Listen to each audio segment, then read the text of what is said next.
Voilà, on va commencer ce cours.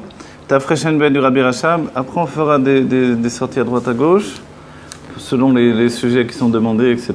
Chacun vient avec son fardeau de bonnes nouvelles. Alors voilà. On va reprendre le Kitsour puisqu'on avait terminé une ode du Mahamar avant de commencer la ode Lamed E. Je vous rappelle, le Tafrechen Bet, c'est un livre qui s'est appelé La merveille des merveilles dans la Chassidoute. C'est une aura du Rabbi dans les Dvar Malchut d'étudier le Tafrechen Bet. Sa mission, c'est d'apporter la Géoula puisqu'il dévoile la lumière de la Géoula dans la Géoula. Voilà. Donc c'est un niveau de Géoula. C'est-à-dire, qu'est-ce qu'on va étudier dans la Géoula? Cette Torah-là. Ok? Simplement, alors on va dire, qu'est-ce qui va changer? C'est nous qui allons changer. Nous atteindrons le niveau de dévoilement de notre être profond, le dévoilement de notre corps et le dévoilement de notre âme. Voilà, chacun avec sa particularité. Et tout ça dans un niveau qui dépasse tout, évidemment, s'appelle le dévoilement de l'essence de Dieu. Ok. Kitsour, Vadoma, Misé, les malam, décrit à Chochma, I, Prinat, Ain, I, Beprinat, Ribou, Yaor. Donc, le Kitsour, il résume ce qu'on a vu auparavant. L'exemple, dans les mondes divins, ça c'est un autre registre, l'exemple dans les mondes divins, c'est quoi? C'est que les malins, en haut dans les mondes divins, décrit à Chochma, le réceptacle de la Chochma, de la sagesse divine, et Prinat Ain. Ça, c'est dans un niveau de Ain. Qu'est-ce que ça veut dire? Ça veut dire que, malgré que le chidouche de la Chochma, c'est que dans la Chochma, la sagesse du monde de l'émanation de Hatzilut, c'est la première fois où il y a un cli capable de supporter la lumière divine. Ok, et plus que ça, l'être divin dévoilé, mais qui ne s'explose pas, on va dire. Qui ne se détruit pas. Parce que précédemment, on avait le monde du Tohu où l'intensité de la lumière a donné une explosion. D'accord? Cette explosion, c'est au niveau où il n'est pas possible de supporter trop de contradictions.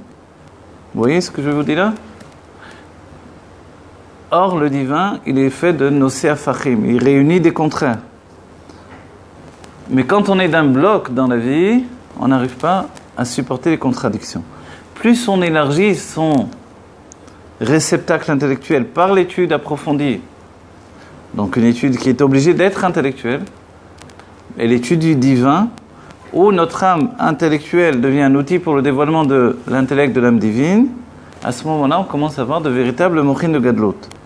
Une largesse d'esprit qui est capable de supporter, en fait, tous les contraires. Et ainsi, supporter Dieu dans tous les aspects de son dévoilement.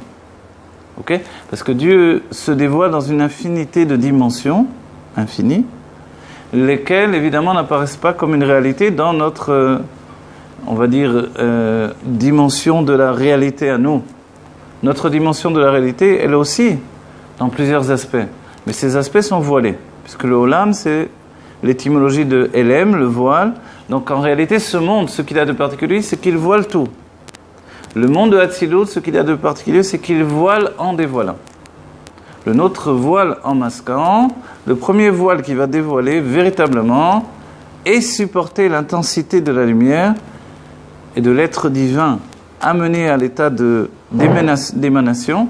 Vous rappelez-vous, quand on dit émanation, c'est qu'il n'y a pas un changement dans l'être divin. D'accord? Je dis ici l'être divin parce que si on parle que de lumière et de réceptacle, alors on a une sphira. Mais comme il est dit que dans la sphira il se dévoile, donc le Maor, le luminaire. Donc ça veut dire que la lumière elle-même, elle n'est pas ce luminaire. Elle n'est pas cet être divin qui se dévoile dans une sphira. Parce que la sphira, tout entière, elle est un outil de dévoilement de Dieu. Donc l'être divin, Dieu se dévoile dans le monde de Hatzilut, l'émanation, ce n'est qu'une émanation de son être, qui précédemment est sorti de l'essence. Parce que le plaisir, à un moment, a une sorte de déferlement à l'extérieur, dirait l'Admour Emsaï, qui jaillit et va apporter les bribes de l'existence, le matériau de l'existence. Comprenez l'état d'esprit, c'est ça. À partir de là, comme ce matériau en réalité est infini totalement, dès qu'on lui oppose des réceptacles pour le limiter, pour le gérer, pour le diriger, il expose les réceptacles. Okay? La seule possibilité que les réceptacles n'explosent pas, c'était auparavant que tous les réceptacles soient attachés l'un avec l'autre. C'est-à-dire qu'une lumière générale englobe et réunisse les réceptacles. Je traduis maintenant personnalité. Chaque sphira, c'est une personnalité dans le dévoilement divin, comme nous sommes la finalité de ces sphirotes. Donc chaque personnalité veut vivre indépendamment des autres. Elle veut avoir son propre cycle de dévoilement, de vie, d'expression. Dès qu'on essaye de l'obliger à suivre une ligne de limite, elle explose. C'est-à-dire elle explose, elle brise toutes les limites qu'on lui a imposées. Ça s'appelle le taux. Mais la personnalité elle est la limite. La personnalité, elle est la limite, mais pensez bien ce que l'on vient de dire. C'est-à-dire que dès que quelqu'un, vous allez voir quelqu'un qui vous dit, voilà, il y a un problème de vie, ça va pas, c'est comme ça, c'est comme ça, c'est comme ça. Ah oui, ça. Ok, il dit, bon, j'ai compris. Vous allez voir un mashpia, il vous dit, d'accord, il me semble que vous devez vivre les choses comme ça et comme ça, comme ça. Vous allez vous organiser, ça va être un peu dur au début, vous allez, ok, dans les couples, dans la vie, dans tout. Les personnes disent oui, mais après, quand il faut vivre la chose réellement, ou même quelques minutes après, des fois, ils disent oui pour montrer qu'effectivement j'ai du bitoul, et après tout s'explose. Qu'est-ce qui s'est passé ensuite? C'est passé que la personnalité, avec son désir de régner, ça s'appelle la malchoute. On ne comprend pas le monde de Tau, mais quand je vous l'explique comme ça, vous comprenez. La malchoute, c'est de dire c'est moi qui décide, c'est pas toi. Après, tu vas voir un mashpia, pourquoi tu vas voir un rave? Comprenez? Je viens voir un rave, je lui demande un nacha par exemple, et je fais ce que je veux.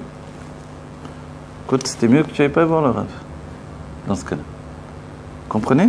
Donc, c'est ça la chose. Donc, ça s'appelle la malchoute. La malchoute, en nous, c'est aussi ce désir de régner.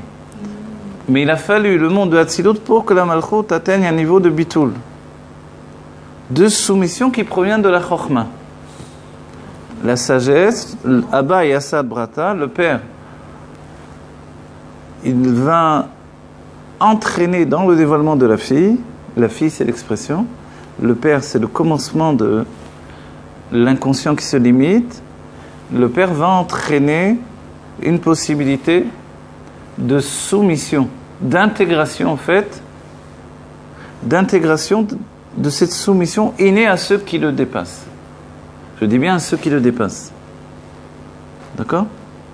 Mais quand on voit que les gens en font leur tête, ils n'en ont rien à faire de tout, vous comprenez ce que je veux dire? Un couple vient, il y a des problèmes, le Rav dit, bon, on va arranger, il y a des solutions. Vous pouvez vous arranger, vous êtes fait l'un pour l'autre, etc., etc., faites comme ci, comme ça, tout va bien. Ils ont juste passé la porte, ils retournent à ce qu'ils étaient auparavant. Qu'est-ce qui s'est passé? Le mari dit oui, arrive à la maison, il fait ce qu'il veut. La femme, elle avait dit oui. Oui. Alors on va dire, alors c'est pas la peine d'aller voir quelqu'un. C'est-à-dire s'il n'y a pas une soumission intellectuelle, il n'y a rien. Mais cette soumission intellectuelle, elle peut être effectivement au moment où ils disent oui, il peut très bien qu'ils disent effectivement, il a raison. Mais après, c'est autre chose qui gouverne l'être, c'est la malchoute. La malchoute, c'est le désir de régner sur sa propre vie, qui est le commencement de tous les êtres. C'est pour ça qu'un enfant, ils sont gentils les enfants, mais ils sont impitoyables l'un avec l'autre. Ils se poussent, c'est à moi, c'est pas à toi, c'est moi, N'empêche qu'ils sont les plus vrais. Ouais, ils sont le plus vrai, mais voilà, on peut voir l'être humain chez l'enfant. On est comme ça nous aussi originellement. Oui, Voilà. Après, on prend sur nous de la limite venue de l'intellect. Mais la différence entre quelqu'un de metoukan, qui rentre dans le tikkun, la réparation, c'est-à-dire la structure en fait, et quelqu'un qui n'est pas metoukan, c'est ça. C'est la faculté de s'imposer une limite qui vient de la compréhension. Et ce que nous demande Dieu, c'est encore plus grand. Il nous demande une limite qui dépasse la compréhension. Vous voyez? Le chidouche de la Chassidut Chabad, c'est qu'elle propose de la compréhension là où on ne peut pas comprendre. C'est ça le chidouche. Le Baal Shem Tov arrive et il dit c'est trop élevé pour comprendre. Je vais leur raconter des histoires, aux gens simples évidemment. Les tzadikim, alors ils dévoilent la Torah, ok? Donc immédiatement les gens simples se sentent surélevés. Tous les Talmidei Chachamim s'opposent au Baal Shem Tov. Les tzadikim évidemment voient la vérité absolue. Il faut attendre 2 générations plus tard pour que vienne l'Admour Hazaken, et il propose autre chose. Qu'est-ce qu'il propose? Il propose la compréhension pour chacun. Comment réagissent les autres Talmidim du Baal Shem Tov, c'est-à-dire du Maggid de Mezritch à ce moment-là, 120 tzadikim, donc 119, ils s'opposent tous à l'Admour Hazaken. Pourquoi? C'est-à-dire l'idée, c'était justement que chacun puisse accéder à cette Torah immense. Or, toi, tu proposes à chacun d'être intellectuel et Talmid Chacham. Alors, et c'est là que c'est extraordinaire. Parce que le Baal Shem Tov s'est adressé aux tzadikim et aux pshutim, aux gens simples. L'Admour Hazaken s'adresse aux Talmid Chacham. C'est ceux qui se sont opposés au Baal Shem Tov, en fait. Donc, où le Maggid envoie l'Admour Hazaken? Dans le monde des Talmidei Chachamim, des Lituaniens, et il ramène, quelquefois il revenait avec 24 000 élèves. Des milliers d'élèves, ils venaient, ils donnaient juste un peu de Torah, ils n'avaient jamais vu ça de leur vie, hop, ils revenaient. Et ça a été un tel bouleversement dans leur monde, quand est sorti le Tanya par exemple ensuite, qu'il a fallu immédiatement une offensive. Le rabbi dit, c'est là où ils ont écrit, où a été écrit le Nefesh HaChaim, pour mettre une offensive à cette attaque de l'Admour Hazaken. Nefesh HaChaim, c'est le livre de base de Rabbi, comment il s'appelle, Yitzhak Mivologin, l'élève du Gaon de Vilna, lequel, justement, se contredit son maître, dit le rabbi, sur le sujet du Tzimtzum. Voilà. Et le rabbi dit, il semblerait qu'il ait étudié le Tanya. Et plus loin, le rabbi dira qu'en fait, tout son livre est basé sur comme une opposition au Tanya. Pas une opposition directe, puisqu'il reprend même des enseignements du Tanya, mais une opposition dans le genre où il faut donner autre chose. L'Avdil, dans un niveau bien inférieur, évidemment, mais c'est ce qui s'est passé à Bnei Brak. Quand est arrivé le moment où le Rav Lando est parti, est décédé, celui qui a donné la base du Hersher, donc qui était le Rav Arashi de Bnei Brak, donc un Chabanig Rav Arashi de Bnei Brak, évidemment, c'est très osé comme situation. C'est pas logique, puisque là-bas c'est le fief de tout le monde lituanien. Et c'est un Chabanig qui est Rav Rashi. C'est un truc fou, le Rav de la ville, on va dire. Ok. Donc vient la succession, qui va monter? Son fils, prendre sa place. Évidemment, les Lituaniens ne veulent pas. Ils essayent à tout prix de faire que ce soit lituanien. Ils n'y arrivent pas. Il est à nouveau Rav donc, de la ville. Et qu'est-ce qui se passe? Ça, c'est le Rav Bourgade qui me l'a raconté. Alors, quand évidemment il réinstalle le Hersher, il continue naturellement, puisqu'il a travaillé avec son père. Le tampon, l'un des tampons les plus rigoureux de tous, peut-être même plus que Haïdar Chedid. Et qu'est-ce qu'ils font? Ils sortent le Hersher, Sherit Israël, pour s'opposer. Donc il n'a de but ce Hersher-là, ce tampon rabbinique-là, que de s'opposer à l'autre Hersher. Compte tenu qu'il est comme ça, le rabbi dit, compte tenu que c'est l'intention, il va y avoir des catastrophes avec ce Hersher. Et ça a été automatique. Ils ont sorti de la viande, ils n'avaient pas salé la viande, tous les Lituaniens de la ville ont mangé de la viande qui n'était pas salée. Voilà. Ça a été automatique.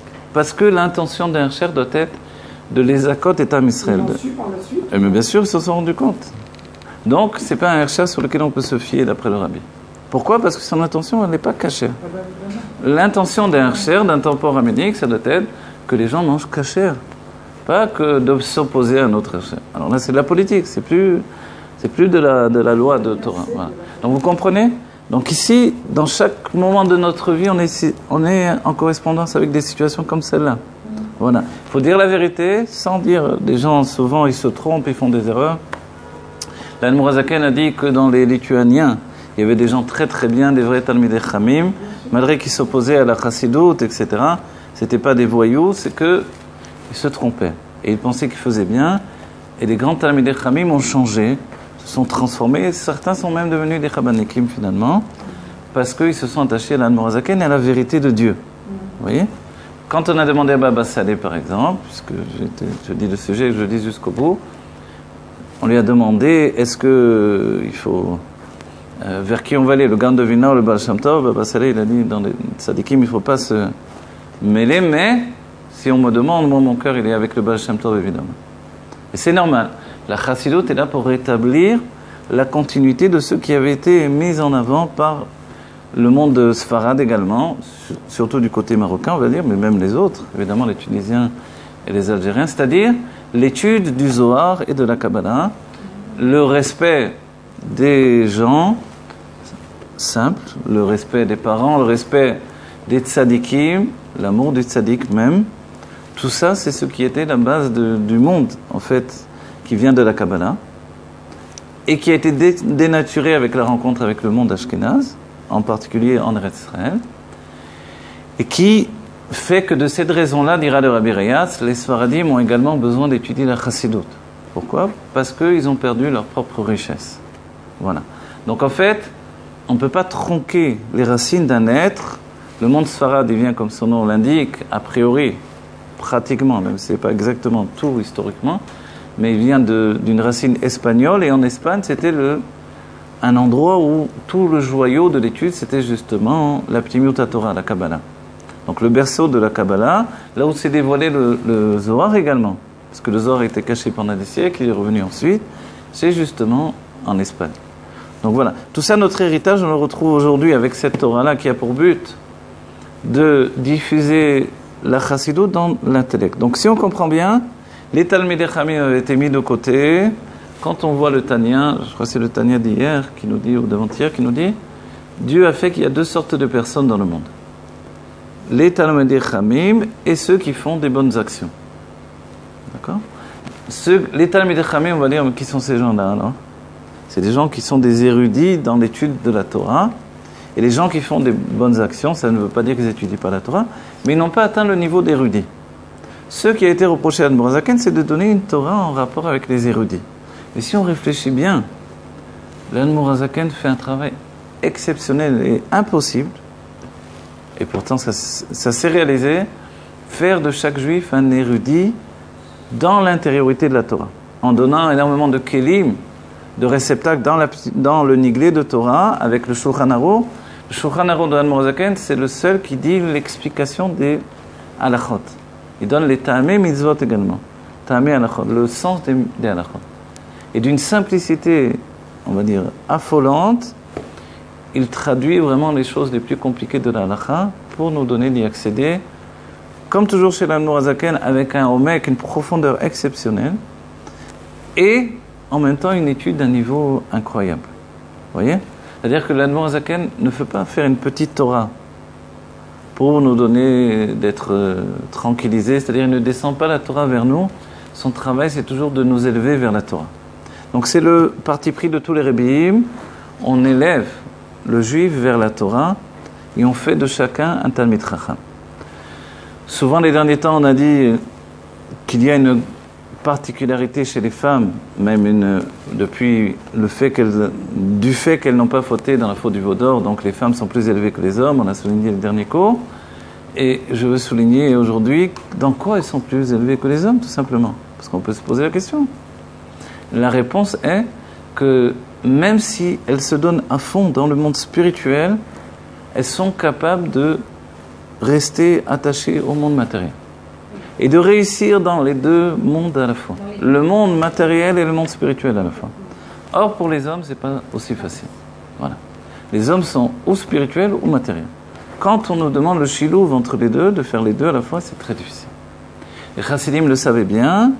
L'école Elim, etc., ça n'existait pas à l'époque des chassidim. Donc le fait de s'enfermer dans des maisons de Torah pour étudier, les chassidim avaient toujours un travail. Mais c'était des Talmidei Chachamim. Puisque l'idée de l'Admor HaZaken, c'est de faire que chacun soit un Talmid Chacham. C'est ça l'idée. C'est extraordinaire. C'est-à-dire que, et le Rabbi nous donne un outil extraordinaire, c'est le Chitat Rambam. À chaque endroit où tu te trouves, tu étudies. Tu portes avec toi au moins la limite de l'étude que tu peux faire chaque jour. Et sur ça, tu rajoutes.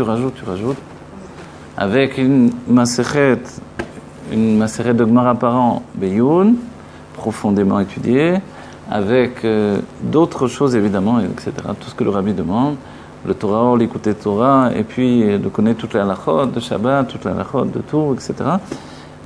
etc. Donc on va nous dire, mais on est des gens normaux, comment on peut vivre dans le monde comme des gens normaux et d'être là-bas en même temps, vous voyez ? C'est ça tout le projet divin entraîné par le Baal Shem Tov au départ, mais qui n'est pas encore possible à son époque, Il faudra attendre l'Admorazaken pour que l'Admorazaken le fasse pénétrer dans la réalité. Le fait que les autres se soient opposés à ce projet, c'est parce que ça semblait évidemment le contraire de la Torah du Baal Shem Tov. Parce que lui avait pris deux sortes de gens, les plus bas et les plus hauts. Tzadikim et Anashim Pshutim, lesquels sont évidemment reliés l'un avec l'autre. Les gens simples et les tzadikim. Mais leur enseigner quoi? Les gens simples, ils leur enseignaient des histoires. C'est ce qu'ils étaient capables d'assimiler. Les tzadikim, ils leur dévoilaient les secrets divins. Okay.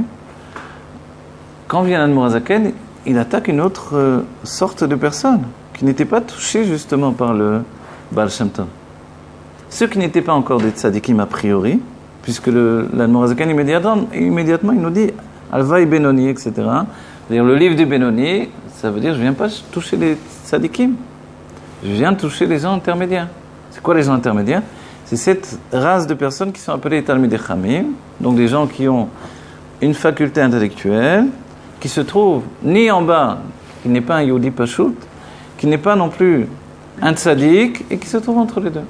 Viens, je te fais un livre entier d'abord, et après on attaque l'étude. Et ça, c'est le commencement d'une nouvelle période. Et on va dire, mais alors, et les autres, les gens simples? Et les autres, les tzadikim? Alors on découvre que, finalement, tout le monde devient ce Talmid Chacham de l'Admorazaken. C'est ça le chidouche. C'est-à-dire que chez l'Admorazaken, ce n'est pas qu'il y a des gens orthodoxes qui sont des rabbanim, il y a des gens simples qui ne sont pas très religieux. Non. Il y a des grands tzadikim, évidemment. Non, c'est lui. Tout le monde atteint le niveau de maximum dans la Vodat Hashem. Shalom Aleichem. Shalom.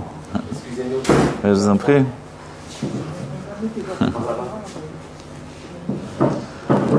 שלום, מצטער בלתמים של החתונה. שלום. Ok. Alors on a commencé le cours. C'est en français le cours, ok? Il y a beaucoup de mots en hébreu, je traduis tout. En plus, après c'est sur internet. Alors, si Beshat Motzlachat, Mamash, il faut faire le chaim alors. Il faut faire le chaim, qu'est-ce que vous voulez faire le chaim alors? Avec la bénédictine, non? La bénédictine? Moi, avec le Ice-T, moi, je n'avais pas dit bonjour comme ça. Ça va bien venir, on prend ma zakat. On est en basculant Nidvadut alors là.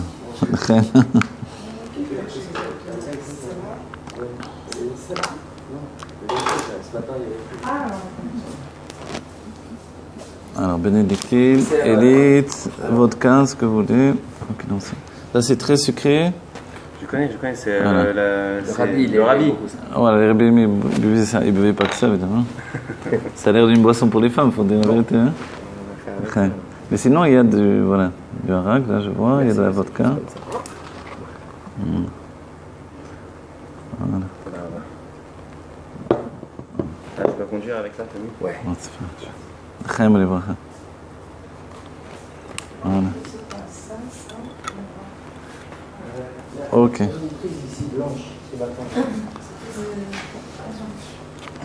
Alors un grand Mazel Tov, Beshat Tov Motzlachat. Merci. C'est quand le mariage dans 9 août, jeudi 9. Ah ouais, ça... dans une semaine. נכנסנו בשבוע שלא מדברים. אוקיי, בסדר. לכן. אז מה זה... שהכל נהיה בדבר. שהכל נהיה אלוהים מלך העולם, שהכל נהיה בדבר. אמן.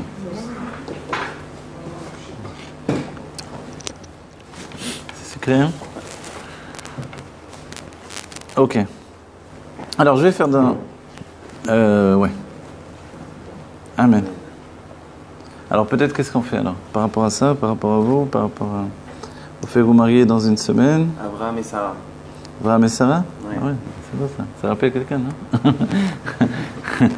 Ok. Alors je vais lire le Kitsour juste, et après je vais faire un cours exprès pour vous. C'est bon? Alors je fais la lecture, je traduis en vitesse. Vaduma misé les manam des kli achorma iprinat ain, ibeprinat ribu yao. Voilà, le kli de la chorma, le réceptacle de la chorma, de la sagesse divine, elle est dans un niveau de ain, c'est-à-dire que chez elle les lettres n'apparaissent pas. Le kli, c'est comme dans les mondes divins, c'est comme des lettres, des otiotes de dévoilement, comme notre esprit.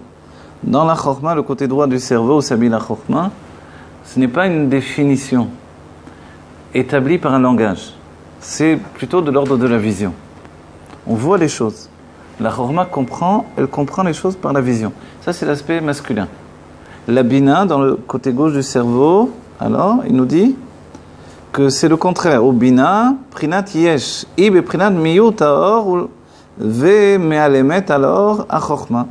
Par contre, la bina, le cerveau de côté gauche chez nous, elle fonctionne au contraire, avec beaucoup de kelim. Avec énormément d'otiyot, tout est compris par les lettres, c'est-à-dire par les détails. Les rabbinim utilisent souvent ces termes-là, ce principe-là. C'est-à-dire que l'homme fonctionne sur la notion générale, la femme fonctionne dans les détails. Et c'est vrai au quotidien, parce qu'elle vient de la bina, et lui vient de la chorma. D'accord? Donc l'homme... Bon. Dans le mariage. Hein. Oui, exactement, ça rejoint le mariage. Elle donc, qui fait tous les détails, et moi qui... Exactement. Donc en fait, la définition, elle est du fait que l'homme, il a une vision d'ensemble où tout va bien, donc tout va bien. On est heureux, on s'est marié, donc la vie est belle. Mais elle, s'il y a un petit truc qui va mal, tout va mal. Donc elle va lui gâcher la journée du matin au soir. Alors il faut expliquer ça. Ok. Velachen, l'atid, et c'est pour ça. Donc qu'est-ce qu'elle fait, la bina? C'est qu'elle voile finalement tout ce qui est le haïn de la chorma. Toute cette vision de la chorma, elle est voilée par les réceptacles de la bina. C'est-à-dire que son langage vient voiler la chose. C'est-à-dire, je vais vous donner une image. Quelqu'un comprend bien la chose, c'est évident, c'est évident. Il est incapable de l'expliquer. Alors il donne juste une base. Tout à coup, l'autre personne, par exemple le mari et sa femme, commence à expliquer la chose et lui, il ne comprend plus rien dans l'explication. Et ça existait chez les chassidim, on a vu ce sujet-là. Rabbi Yekutiel Miyeple a entendu un mama de l'Anmourem Saïd, le deuxième rabbi de Lubavitch. Il a compris le mama. Quand ils sont arrivés les chassidim qui ont commencé à expliquer le mama, il a vu qu'ils ne comprenaient rien du tout. Donc, dans la notion de chorma, ils voyaient la chose. Dans la bina, ils ne comprenaient plus rien. Et souvent, c'est comme ça. Les sages diront Mirov ha'etzim no roim et hayar. Il y a tellement d'arbres que je ne vois pas la forêt. Mais c'est ça la forêt. On ne reconnaît plus la forêt, je vois que des arbres. En fait, cette notion-là, c'est une image de la Gemara qui définit la Gemara elle-même. Dans la Gemara, il y a comme ce qui s'appelle on noie le poisson. C'est-à-dire qu'on parle d'un sujet, quelqu'un objecte, un autre objecte à celui qui objecte, on dit mais de qui est-ce qui a dit ça? On dit ah c'est tel Rav, ah c'est le Rav qui a enseigné ça, et on est parti sur notre sujet. Ah oui mais il a aussi enseigné ça. Mais dans ce cas-là, comment tu fais quand il se passe comme ça? C'est impossible ce qu'il dit. Ça c'est la Gemara. Maintenant, le premier sujet, on l'a déjà oublié depuis longtemps. Alors, ce qui fait que quand vous devez tirer la halakha de ça, vous dites, attends, je ne sais pas qui. Des mineganmi. Je peux contre qui contre qui, je sais pas qui parle. Ça, c'est la bina. Donc, il faut s'accrocher. Effectivement, la femme est structurée comme ça. On discute avec sa femme, on parle de quelque chose, hop, elle parle déjà d'un autre sujet. Elle ne donne pas de sujet, de verbe, de complément d'objet direct. C'est une phrase où il n'y a pas de sujet, on ne sait pas de qui elle parle. Après, il dit ah non, telle personne elle a dit ça. Ah oui, il faut faire ça. Donc l'homme, il est toujours perdu totalement. La chorma, elle précède la bina. La chorma, elle précède la bina. Elle a besoin de la chorma de l'homme pour la transformer en bina. Et l'homme. Ah oui, d'accord, alors c'est une bonne définition, ok. De la même manière qu'on a besoin du pshat pour voir mes vers. Exactement, c'est toutes ces notions-là, c'est exactement la même chose, bravo. Velachen latid, c'est très bien. Velachen latid, venif yado alana. Et c'est pour ça, dans le monde futur, il y aura le monde futur aujourd'hui, si tu veux, c'est pas dans 50 ans. C'est dans une seconde. Non, ça y est, on y est dans le monde futur. Non, mais celui-là, voilà, venif yado alana, ce monde futur-là, on y est déjà dans Yimot HaMashiach. Mais on ne se contente pas de ce qu'on a déjà là, on veut plus, voilà. Donc, le Mashiach va mettre la main sur le Nahar, un fleuve va s'ouvrir. Physiquement également, réellement. Ok? Celui de Jérusalem? Le fleuve de Jérusalem, non, je ne sais pas si c'est le fleuve de Jérusalem. Alors, je ne sais pas. Je ne sais pas, je ne me rappelle plus en fait. Je l'ai vu. Si c'était sur truc, comment on dit, sur Facebook, il y aurait des réponses en ligne. Alors, le fleuve va s'ouvrir. Pour commencer pour nous, on va dire que c'est le fleuve, on va dire l'Euphrate. Vous vous rappelez ce fleuve-là? Alors, au début, il est dit qu'il y a un fleuve. Le fleuve, c'est la Bina en réalité. Ce fleuve de la Bina, qui est comme le Nil qui va s'ouvrir, Le Nil, lui, est un fleuve qui est un fleuve général d'où vont sortir d'autres fleuves. C'est dans cet état d'esprit-là. Sous-entendu que le fleuve s'ouvre, et par un seul fleuve qui s'ouvre, on accède aux détails. D'accord? Et c'est-à-dire que là, il y a une seule ouverture. Qu'est-ce que ça veut dire une seule ouverture? C'est qu'en réalité, on n'a pas détérioré la base même de la Chokhmah. C'est-à-dire le dévoilement divin qui est de l'ordre de la vision va rentrer dans les détails de manière complète, non pas comme on le dit ici. C'est pour ça qu'il nous dit dans la Géoula, Venif yado lana ubeza umalchut amiyut haor. Donc là on fait un kitsur. Alors dans les niveaux inférieurs, les sentiments et la royauté, la lumière se diminue. Velachen lefamim lemala yoter u mispar amuat dayinu beakelim. C'est-à-dire que c'est pour ça que les chiffres, plus on monte et plus le chiffre se réduit.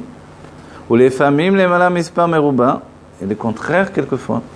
Quand on monte dans Chokhmah et Bina, on est dans les centaines, dans le Keter, dans les milliers, etc. Donc quand on dit l'âge de quelqu'un, c'est en rapport avec les structures des mondes divins. Vezeo ben mea keilu met, c'est pour ça qu'il est dit dans la Mishnah de Pirkei Avot. Et quand il a 100 ans, c'est comme s'il était mort, Aïnou, c'est-à-dire Bitou la cli. C'est ce que son cli, son réceptacle d'expression qui venait voiler le divin, est en train de dévoiler le divin au contraire. Le cli est tellement mévotal, soumis, que maintenant il n'est qu'un dévoilement du divin. Et c'est pour ça quand on voit un homme qui a passé 100 ans, on voit un dévoilement divin. Même un goy, on voit un goy de 100 ans, c'est un dévoilement divin. Un homme qui a un siècle entier. Un dévoilement divin, mais sans expression, on va dire. Mais on voit dans l'être quelque chose de particulier. C'est un miracle de Dieu, cet homme-là. Mais en réalité, de plus en plus, on va aller vers ce miracle. Le monde était comme ça au début, donc on doit revenir, c'est normal, puisqu'on va vers la Géoula. Donc les gens vivent à nouveau de plus en plus anciens. Il y a eu des exceptions, évidemment. Il y a des gens qui ont vécu longtemps. Dans la Gemara, on rapporte des cas particuliers de 300 ans, etc. Et c'est pas extraordinaire, il y en a plusieurs. Ribou Yaor, quand on dit le Bitul Akli, est également la lumière qui est dévoilée dans toute son intensité. Ulati Danahar Ben Mea Sheita Ale Beprinat Aketer. Et dans le monde futur, immédiatement aujourd'hui, le jeune homme n'aura que 100 ans. N'aura que 100 ans, ça veut dire qu'en ayant 100 ans, on sera qu'un jeune homme.